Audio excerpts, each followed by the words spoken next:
The Sikh pressure group Sikhs for Justice plans a protest outside the White House as Indian Prime Minister Modi is due to meet President Trump at the end of this month. Under the Indian Constitution, the Sikh religion is not recognized, and they're forcibly identified as Hindus since 1947.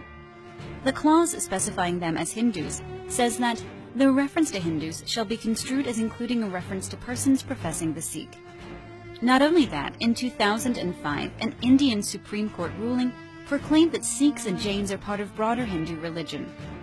Apart from this matter, Sikhs also plan to raise the issue of Sikh genocide in India and the denial of Sikhs' right to self-determination. In reality, Sikhism happens to be the world's fifth largest religion, with more than 30 million followers, according to information shared by Sikhs for Justice. Mr. Panam, legal advisor of the group Sikhs for Justice, has related that the Constitution of India was enforced without the legal assent of the Sikh minorities in 1950.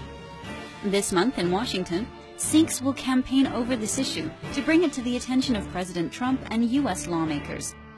The Sikh minorities in India have been subjected to 3 decades of genocidal violence because they protested this violation of their religious identity.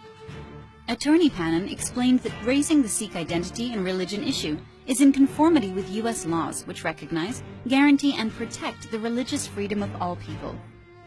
It is absolute injustice that the Sikhs living in India are forced to register themselves as Hindus for all legal matters such as marriage, property, inheritance, and child adoption.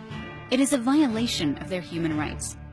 Consequently, this Article 25B issue will be highlighted to the maximum during Modi's visit so that President Trump may question him over this rampant injustice and fascism in his country.